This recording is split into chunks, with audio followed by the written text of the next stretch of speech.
On today's episode of Gathering the Kings. If you are willing to carry the stress of tight situations, there's going to be a reward. And hey, if there's not a reward at that point, you're going to learn something new that is going to help you in another situation.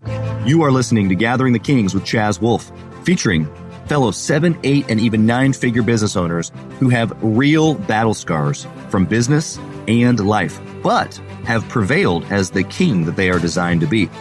We welcome high-performing entrepreneurs to the stage in order to reveal the real of the real on what it takes to build a successful business today. We dissect the good and bad decisions they've made along the way that give a true and accurate picture of the journey of success and how you too can get there. Through this dialogue, you will learn the value of growing your network and surrounding yourself with power players and kings like today's guest. Grab your pen and notebook because we're about to dive in. All right, what's up, everybody? I'm Chaz Wolfe. I'm your host of Gathering the Kings. I've got Licio Tamburlini on the call here. What's up, brother? How you doing? Good, brother. Good, brother. Thank you for having me. You pronounce the name very, very well. That's good, man. Well, what the listener doesn't know is that I just tried, 6 times. And thank goodness for my podcast producer who cut all that out for us. But dude, I've already had such a great time with you today. Thanks for helping us with the name. But in all seriousness, thanks for being here, man. You're obviously a king in the business. This is fun. You're across the city from me. You're here in Kansas City. I love talking with a local guy, but we're here on Zoom. Tell us what kind of business that you're in, brother. Okay, so I founded H2 Roofing and Construction in 2017. Basically, we're here to help homeowners or building owners with their roofing needs, siding needs, and guttering needs. So it's my main business. And then my second business is called Flipping Kansas City. Started last year. What we do is acquire properties. We'll sell them, clean them and sell them, or sometimes they're very large projects where we will flip or fix every single square inch of a home. It's a lot of fun. So those are the things that I'm involved with. So that's awesome, man. Guy. Yeah, through and through, interior, exterior, the whole deal. And so I love that perspective. We're going to be able to talk a lot, especially with the fix and flip side, but just more importantly, the business side, because there's a lot of folks listening today that maybe are in the trades, other guys that maybe are in real estate, other guys that don't have a clue about what we're going to talk about, but we're going to talk business principles that can still help them. So I'm thankful for that. Before we jump into your story and kind of how you've been doing this incredible hockey stick success you've had in the last couple of years, tell me why you push now, because it's not easy even now, but you're still doing it. So tell me why. I guess it's because the picture that I have on my head is so much bigger than what I've been able to accomplish. That's definitely why. I got relatives, family members, friends that are like, hey, you need to slow down. You need to chill. You've done really well with the last few years. Like, success is going to continue to come. I don't see it that way. To me, it's like I have this huge image of exactly what I want to accomplish, and I'm not near it at all in my head. So like every single day, I don't want to wake up at 4:30 in the morning, but that's the thing that gets me going. When I'm very, very sleepy, I'm like, hey, let's go. I know you don't want to, but that dream is out there and you got to get up every day. Yeah, I love that, man. I relate to that so much, that delayed gratification for the bigger picture. But my question to you is, where do you think that came from? I mean, you've already kind of described that maybe you're a little different than most people in your family. Did that come from your upbringing, or did that come from a mentor somewhere? Like, how did you get that? Well, that one, like I told you, is one of those tough questions that touches me. So, good. My eyes watering. Give us the real thing. That's why. Okay, so my family were immigrants. My grandfather went to Venezuela with a suitcase from Italy during the Second World War. That's all he had when he was 18 years old. I wouldn't say lucky. He was blessed. He had a lot of opportunities. Venezuela was the land of opportunities back then. And he worked so hard for, I'll say, 3-4 decades. And he actually got to build one of the largest logging companies of Venezuela. Wow. He was very successful, became very wealthy. And he, passed it on to my father. And then my father continued working and all of that. But the one that had it really hard was my grandfather from Italy, whose name was also Licio. And then, I don't know what it is. And here's the second Licio of the family who had to fly to the United States to come on a baseball scholarship when I was 17, almost turning 18. All I had was my suitcase and my baseball bag. Yeah. And, I kind of see that, and I know I have these big shoes to fill. And also the way my parents raised me. My dad always told me, hey, you shouldn't be second to nobody. You need to be the very best one at whatever you do. Whether you're doing something very simple or something very complicated, you're only going to strive to be the best one. So those principles were just always taught to me growing up. So I thank my parents a huge deal for that, because I owe it to them. Now I might even be too much for them. Maybe now they feel like they created a monster that is just always wanting the best from him and from everybody else. So but hey, that's what they got from always telling me, you only got to do your best and be the best that you can be. Yeah, I love the seeds that you're referencing that they planted in you, but the story of, the first Licio, bro, like you showing up with a suitcase, him showing up with a suitcase, brand new countries for the both of you. Do you think about that often, or is that like a when you slow down enough? Is like an everyday thought, or is that like a when you slow down enough and really reflect, that's like deep inside you? It used to be an everyday thought. Now I got here in 2010. Okay. And for so long, the United States was for me something so new. Now this is home. I became an American citizen, and I love this country dearly. This is the land of opportunity. And anybody who thinks otherwise, I invite them to talk to me. I can show them. Mm-hmm. I can show them otherwise. So yeah, I mean, when I first got here, always, you got that thought like, hey, like your grandfather did it, you can. So continue working. You got this. You got this. So it's kind of that way. Now it just becomes your nature. Like at everything you do, you want to do your very best, even the simplest thing. And then you just don't think about it, and just kind of who you are. I don't think of it anymore often. But yeah, when I go down, I always think about that. It's definitely a source of inspiration for me. Yeah, 100%. Is your dad still running the logging company in Venezuela? Back in the day, logging was a booming business because you could go into a forest and chop thousands of trees. And as wood becomes more scarce and everything, it's very hard for these operations to continue running. So my grandfather actually stopped working, but he was already set. He had multiple businesses, a lot of real estate, commercial real estate. So my dad started his own business. So my dad first owned a ranch, a very large one.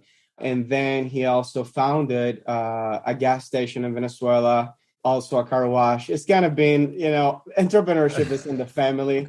So it's in the kind blood. of like, yeah. My dad was always like, do your own thing, man. Like, you got to do your own thing. Like, create jobs for others, help others, like have influence in your community. So that's, it's kind of like, I never saw, I never saw having a job as an option. I had a job for like a year and a half, and I want to say I hated it, but I just wanted the passion that I bring. I wanted it in my own deal, not on somebody else's deal. Yeah. I think every entrepreneur can relate to that. At least the freedom piece that I want to do it for myself. If I'm going to do it, I might as well do it for myself. Correct. Reap the reward. And so, but that doesn't come easy. Like that, just because you do it for yourself doesn't mean that it's all peaches and roses. And so I want to get into some of that with you. Along the way, obviously, you've made some decisions that have helped you as well as hurt you. And so I want to start with a bad decision that you've made. Something that you did that just, man, you'd never do it again, as well as you would usher the listener to stay far, far away. You know what? I wouldn't say I will never do it again, because even my bad decisions have taught me something. So do a little bit more research than I did if you're going into a business. I was kind of like, when the first business that I got started on my own was, the roofing business. I didn't do much research. It was really funny. I saw a guy driving a $90,000 truck, and I asked him, what do you do for a living? I want that truck. No, not in a bad way. It's just, I was a very young kid, and it's like, man, I like that. I want it for me, everybody should be able to get it if they want it. And he said, well, I do roofing. I'm like, great. I literally found how to get insured, whatever, to start into roofing. And yes, I did it, but it took me 2 years of getting punched in the face before I actually started feeling like I was making money. Because let's be honest, we're all entrepreneurs and we're here. It's like, I feel like once you're into the business, everything changes. But when we're first getting there, it's because we want the nice things. We want a lot of money. That's normally what we go in. Then once we're into it, we start to realize that entrepreneurship is a lot more than just money. Like once you're in there, and then you got men that depend on you as far as you providing a job, and their families, and then there is people in your community that rely on you to take care of their biggest asset, which is normally their home, which is protected by their roof. So just at some point you stop thinking about the money. It's like, well, yeah, I'm in an industry that does provide a very good living, but I don't ever think about the money anymore. It's like, I just do my very best for my customers, for the people that work with us, and then just the money comes in. That's kind of how I see it now. Yeah. Because at some point, it's not about necessarily the X's and the O's, right? I mean, you still got to do the X's and the O's at our stage. Yep. But now it's about systems and teams of people doing the X's and the O's, so that way it can continue to scale and grow. Correct. It can't be just about that one job, that one roof, like it once was, which is okay. That's okay to be there. In fact, since we're right here in the conversation, for that person who's listening, whether they're in roofing or something completely different, like, marketing or something, the X's and the O's of like the daily tasks, right? Sales, marketing, client fulfillment, finance, repeat. Was that part of the kicking in the face you were talking about? Or is that like, have you learned that over time? Or how did you create those steps to hit the repeat button often enough to be able to get to the level that you are? Well, like the marketing and all of that other stuff that you just do to grow your business, you kind of start learning as at least if you really want to grow, doing a good roof is not good enough. You have to do other things like marketing, hiring sales, hiring labor, all of that stuff, at least in my industry. My biggest mistake was actually with taxes and insurance, which is huge in our world, because roofing is super dangerous, right? So our insurance is extremely expensive. Yeah. The agents that I had, the insurance agents that I had at the time, did not take the time to explain to me how everything was going to be after a year of doing business. And then here I am barely making any money because you're still a new company in town, but with huge insurance bills and tax bills. And believe me, not because I blew it on trucks, which is very common in my industry. Yeah. I just had my regular 2500 Dodge. That was my work truck back then. And it's like, here's an auditor from an insurance company telling me here's a bill for 15,000. Then the other one tells me here's another bill for 15,000. Then the accountant says, here's a bill for 11,000. Here I am looking at my bank account, not knowing if I'm going to be able to afford diesel next week. That's literally the position that I was in back in 2017. Yeah. So for you guys that are in that position right now, ask for advice. There's going to be in town or out of town, join Facebook groups, stuff like that, and ask people that have been in the business for a long time. You're going to find, certain guys that are not willing to share anything. But if you ask me, you can be next door to me and I will tell you. I don't care. I want everybody to succeed. And just wanting is not enough to succeed. Like if I share all the secrets that I already learned, that doesn't warrant that you're going to succeed. It takes a lot more than that. And also, if you and I are going to compete, hey, bring it in. You're gonna feel the hate of a dude that likes to compete the right way. I'm not trying to do it. I'm not going to do anything bad to my competition. But I'm definitely going to try to like shadow you with the customer service that we can provide. That's how I like to compete. So, yeah. I love that angle of, well, first off, you're just a servant. You're willing to help. And that's great. I think also too, when it comes to competition, I've done that for a long time. You outserve, your competition, because really the reality is that there's plenty of roofs. There's plenty of siding there's plenty. And the second that you think otherwise, man, you're just like downhill in your mindset and the way that you think, and it's a terrible place to be. So that's great. Okay, so let's flip the coin. Let's talk about a good decision that you made along the way that was just like, boom, hit the repeat button, do that one again. The best decision, taking the risk. Whenever you first get started in this industry, it's like I was doing a lot of my work was for other companies.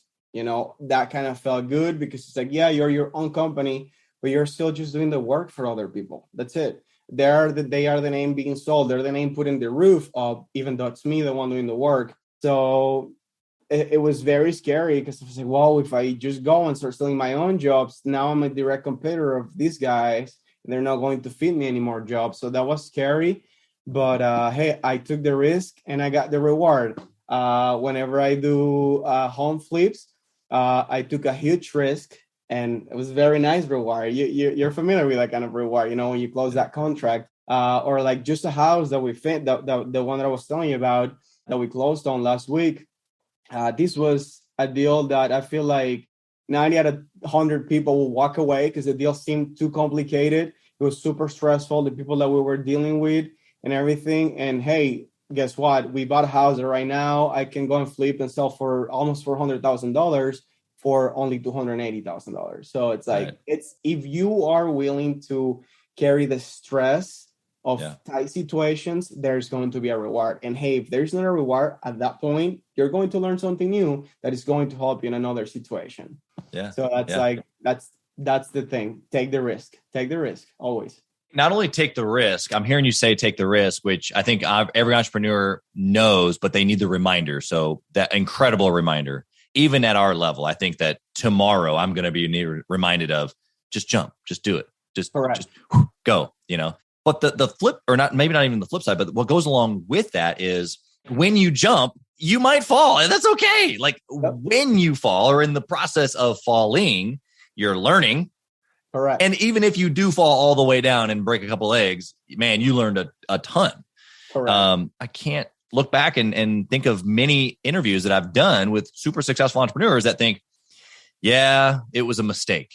It's like, well, we goofed, but man, we learned. And then therefore, because of that, we were able to X, Y, Z, you know? Correct. That's why I told you there's no one decision that I regret, because all of them have taught me something that have gotten me to the point that I am today. And I'm sure that tomorrow I'm going to make decisions that after tomorrow may not seem the right one, but in a year from tomorrow, I'm going to be using the lesson that I learned tomorrow, if that makes sense. Yeah. So. 100%. I love it. Okay. So I want to know if there's any, I mean, you come from a line of entrepreneurs, so that's cool. It's in your DNA. You obviously, we talked about delayed gratification. You said, okay, if your grandfather can do it, if your dad can do it, you can do it. So you just kept pressing into the hard over and over and over. Is there anything outside of just like sheer grit and motivation, being an immigrant, being in a new place, almost out of survival, that you use as like a process or like a discipline to like stay successful or keep making good decisions?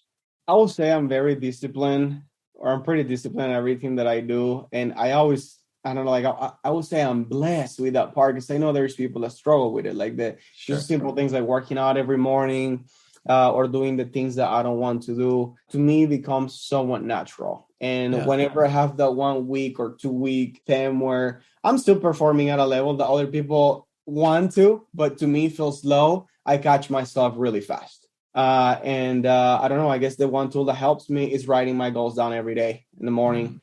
And I sometimes go a week or two without writing them down because I get too busy, caught up on the day-to-day. I start my performance going down, or it might just be all in my head.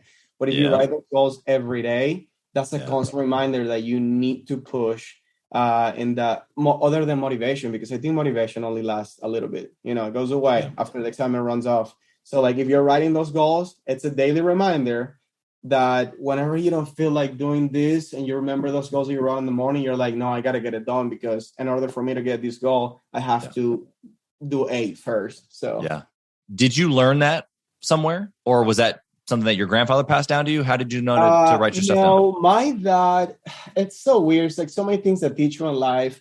So it's like my dad was never the guy I didn't get to meet my grandfather. I just know I'm named after him. And it was crazy. I am from a smaller city in Venezuela.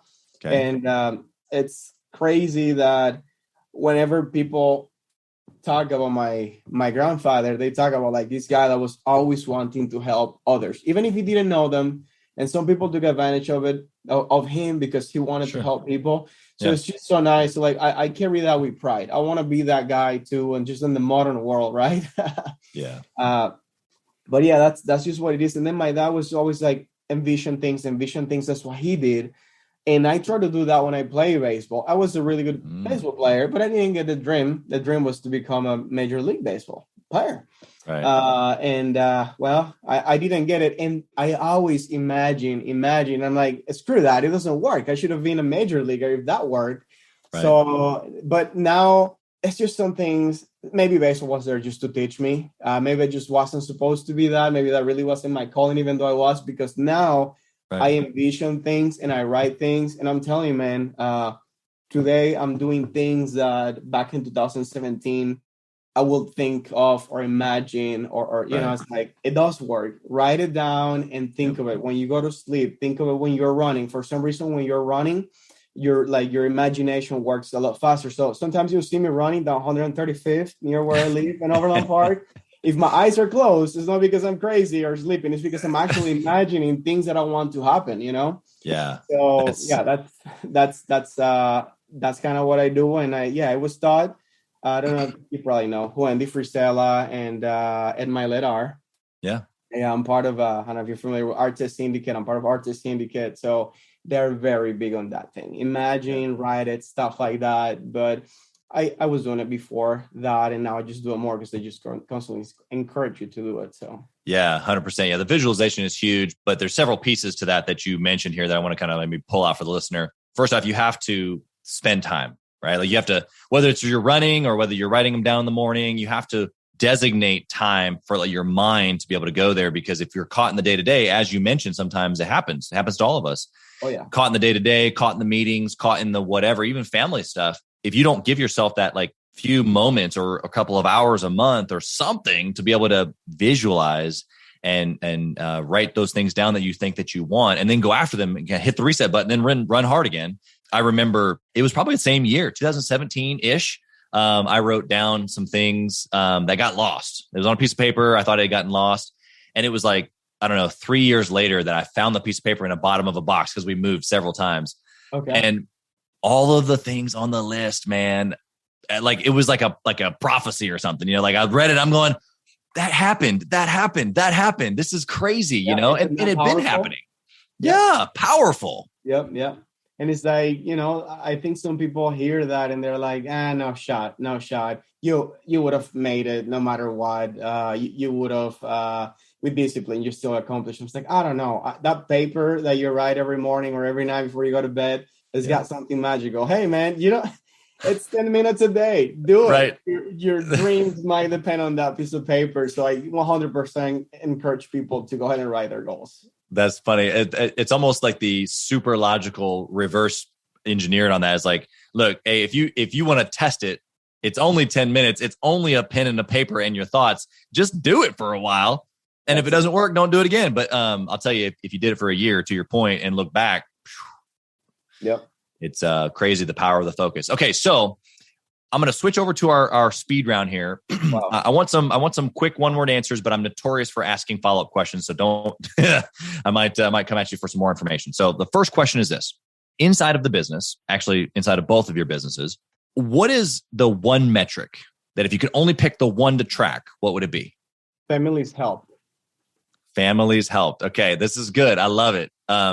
Why? Because I don't want an organization that is solely focused on sales.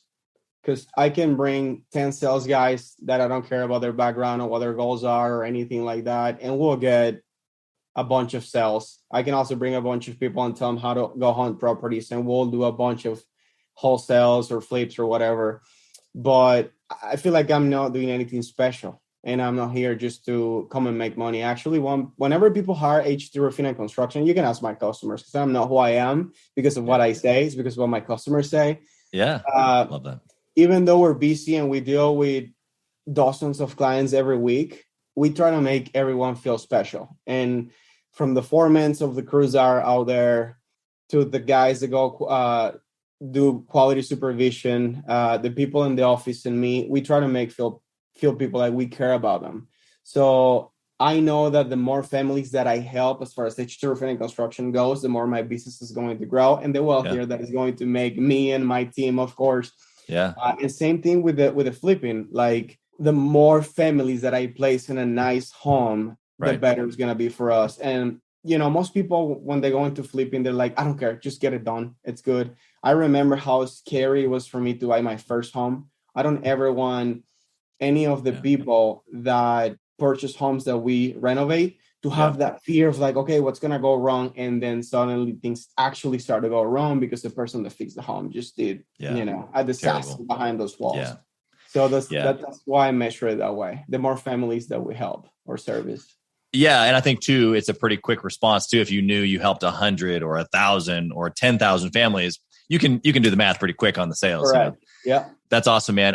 I wanted to ask you a follow-up question to your team, the whole process of making the customer feel important. Can you give some practicals on that? What do you guys do inside that process to make them feel special? Okay. So in construction, it's very normal that you get the guy that gets out of the truck with a board and a pen and he starts writing things down in an invoice paper. That's usually what it is. And they write like, I don't know, let's say roof replacement with 50-year shingle and gutters. And then they write a big old price of $15,000. To me, that's crazy. We're talking about a $15,000 to $20,000 product on one piece of paper with some handwriting. So from our sales process, everything starts different. Our presentations are 11 to 12 pages. We're educating people to make the right decision. Whether that's me or my competitor, I want them to, if they pick the other guy because he's cheaper or because they simply liked him better, not everybody likes me, but at least that they learn with my our presentation that the guy's also doing good for them. Great. If we're teaching the customer, that's great. And then after we are putting in production the jobs, we have processes that we invested on a bunch of softwares that allow us in the office to supervise the jobs while they're going on. We're constantly calling our foremen for updates. We want to make sure that things are getting done properly. Then we have a quality person that goes out and inspect every job after it's done. And then for most people, after the job is done, they're like, great, now I submit my invoice and I get paid and that's over. Well, if you want to be at a different level, don't do that. Once the job is done, put a gift literally on the mail and send it to your customer and have someone in your team or even you handwrite, thank you so much for picking us out of the 1,000 contractors or companies in this line of business that could have helped you. Thank you so much. A thank you card. And then a nice gift, man. Like there's somewhere here, but like we send cups or we send hats or we send pens, something, they're not expecting it. So do the things that people are not expecting. Yeah. So I think that's, make them feel special. And, I try to get better on that. I want my customers to see me more like a friend, not just a guy that knows roofing. So, yeah. Well, and especially in your industry where, guys come and go by the dozens, but then the fly by night guys that come into a city and then literally go, you're building trust is really what you're doing. You're making them feel special, but you're building a relationship where they're going to remember you. They're going to remember the experience. So that way, when they only got the roof done now, they're going to come back for the gutters or the siding or whatever else. Correct. And even if, because, there's a lot of things that we could do in a house, but we don't sell as H2 roofing and construction. But hey, I try to network with guys that think like me, the guys that want to take care of people. So if you come and ask me, hey, Licio, I got to renovate my kitchen. I know I can do it, but I leave that for my flipping Kansas City business. I'm not going to sell it. I say, hey, you know what? Call this guy. He's actually going to be amazing to work with. So I want people to, anything construction, come to me. If I got somebody, which is most 9 out of 10, I have somebody for each trade. I'll refer you to somebody that will actually take care of you. Yeah, that's awesome. Yep. And what value that you're bringing to the customer as well as then the other folks that you're networking with. They probably give the same in return. Correct. Like whenever someone answers the phone in our office and it's not something that we do, we actually ask that they take down the name and number of the person. Say, give me 30 minutes. I'm going to try to do some research in the office and see if we can send you somebody. We're not making any money there. We don't even know who that person on the other side is. It just happened to call H2 Roofing and Construction, and we'll call them back. And people are, oh, wow, you're actually calling. Because remember, don't say things just to say it. Actually say it and do it. So yeah. That makes me think of one little thing that happened many years ago inside of Edible Arrangements. Some of the franchises, we would get calls or even people that come by and this is just one stop along their way. And so they would say, hey, where is the whatever restaurant or I'm on my way. Is there blah, blah, blah in between? And then, my person that's working for me is like, I don't know. I don't know where that restaurant is. And so for a while there, I would do like a 5-mile radius, like training. So that way, when people called, we would we'd understand just like some of the landmarks in the area, because some people, especially Overland Park, we'd have, people who drive from the Missouri side or people who drive from up north. Like it just kind of depends. And so, if you're not from that like little bitty community, then you sound not helpful. Correct. So I love that approach, man. Okay, next question is this. What book would you recommend that a 6-figure owner read who's trying to get to that 7-figure mark? The 10X rule. 10X rule. I didn't even need to think about that one. I read a bunch of books, but the 10X rule. And why? I mean, obviously, I'm super familiar with Grant, but why? Be ready to put that kind of effort. You know, the 10X tells you that you're going to have to put 10 times % the effort that was going to be necessary. That sticks with me. And then when I'm tired, I think of that. And it's like, well, I might be already done, but I might as well keep working at it. So that one, and it was something that stuck with me forever. But I think it was the second book that I learned, or that I read, second or third book that I read when I got into entrepreneurship world. It's by Bedros Keuilian. It's his first book, maybe his only one. Man Up. Okay. And it was so good. It's like race cars and regular cars don't use the same fuel. Gas or the same fuel. Fighter jets do not use the same fuel. Think of you as a fighter jet. So don't expect to accomplish all these things that are great that most people don't have or even want to work for, and you have the same habits that almost everybody else does. That's huge. It's like, forget about what everybody else does. You have to stay in your own world, in your own lane, and do those things that are required in order to accomplish the big things that are on your brain. I always say men should have a line, and it's a connection between your brain, your heart, and your balls. Okay. I mean, that's right. It's like a lot of problems could probably be solved if that was the actual case. Correct. If you have that line there all the time, it's going to be good. It's going to help you a lot. That's awesome, man. I love the truth, honestly, behind it, but it makes me smile. Okay. You already kind of mentioned the Ed Milet scenario, but do you network and mastermind specifically with other business owners, and why?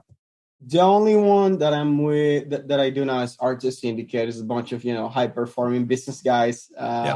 There's a few locally. I just got invited. There's one of the guys here. He owns a Ferrari, which is awesome. That's like my dream car. I noticed he owns a Ferrari. He's like trying to get everybody from the Artist Syndicate in Kansas City together. And then I do have my friends. It's funny. So there's a community of Venezuelan guys that we just met. We're all in the construction industry. Nice. And we may or may not compete with each other, but it's a group of like 8 guys, and some of us are up here, some of them are here, and some of them are here. Just kind of network with them. I just want these guys to be on the same page. Like, hey man, don't come here. And this is something that I hate from. It's kind of part of the Latin culture, and I think that's why that has gotten a lot of the Latin countries like to be a third world country for a long time. And I don't feel bad saying it because I'm Latin, otherwise people would judge me and call me racist and everything. But a lot of our time back then, it's spent in finding the easy route. Nobody wants to take the hard route, which is the right route. I always preach that to these guys because I'm one of the guys that have been here for longer. They might be here for less years than me. Yeah. Like, hey man, don't take the easy route. Take the hard route. You're going to learn more, and the reward is going to be bigger. So that's the other group that I network with. But it's not something that we do all the time. It's like every once in a while. The only group that I meet with constantly is the Artist Syndicate. So yeah, that's awesome. So much value there. It sounds like getting past in different ways. Even I love how you gave the perspective of giving as well as receiving, and so whether that's different circles, but I think that every level of entrepreneurship, you grow if you obviously seek mentorship, but you can also give mentorship at whatever level that you're at, because there's someone else in your community or someone that or someone across the world that you meet on Zoom or whatever, but someone else that you can help. And what I have found is that when you help other people, usually like you're teaching yourself at the same time. It's crazy. The last year that I played baseball, I coached as well. I coached kids while I was playing. That was my best year in baseball. I was literally doing in the games what I was teaching these kids. It's like you learn so much by teaching. 100%. Okay, last question. Are you ready? Yeah. If you lost it all, Licio, what would you do? Start all over again, man. But why? Because I don't ever want to be on my deathbed and have any regrets. That's why. When I'm gonna die, They say that your entire life rolls through in a few seconds. I want to make sure that not one thought is, I wish I would have tried. Yeah. So that's, if I lose it, it's a fear that I guess all entrepreneurs live with. It's like a lot of us come from. Well, I come from a wealthy family, but that's all stayed in Venezuela. Here, I come from one suitcase and one baseball bag. That's literally what I come from here. Yeah. So I wrote my own story. Everything that I've gotten, it's been on my own. Of course, with a lot of help from a lot of great people that I met along the way. But yeah, I'm afraid of losing it. I think we all are. But if I did, I'll start right over. And I'm sure I'm going to be better because I have a lot more experience than I did when I started the first time. So Exactly. Well, I love that. How can someone connect with you if they resonated with your story, the industry that you're in, maybe just your background, they want to connect with you, they want to do business with you? I don't know. How can they find you? So basically the best way is you can find me on Facebook, Licio, Licio, Licio Tamburlini, Tamburlini. My Instagram is the first letter of my name and my last name. So @Tamburlini. And my company is HT Roofing and Construction. So you can find on Instagram or Facebook @HT Roofing and Construction. Perfect. And if you want to get really crazy, you can say his last name, Tamburlini. Yeah, it's an Italian. My family on my dad's side is Italian, like I was saying. So it's supposed to be pronounced Licio Tamburlini, but in both Spanish and English, Licio is read Licio. So I've had my entire life in Venezuela and the United States, people mispronouncing my name to a point that now even my family calls me Licio because that's what we hear all the time. But it should be Licio. I don't care. Either way, I will look at you if you call me. That's pretty unique either way. So you're probably not going to have anybody else in the room.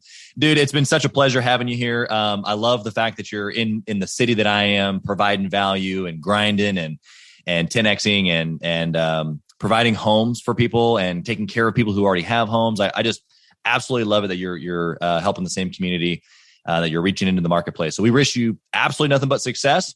And thanks for coming, man. We appreciate the value that you brought today. Thank you. Thank you so much for having me. It's awesome to share. I hope this helps somebody. And my phone number, 913-961-9595. That's my personal. If you are seeking for help, advice, I am by no means a know-it-all or anything like that, but I'll give you my point of view and that might help you. And might help you move forward. And that's what I want for other people. Thanks for listening to Gathering the Kings. We hope you got a ton of value today and learned a thing or two about taking your business to 7 figures and beyond. If you desire more and want a community around you to help you get there, I want you to go to gatheringthekings.com. That's gatheringthekings.com. And I want you to apply for our next Becoming a King 90-day intensive. We are extremely exclusive by nature as a group.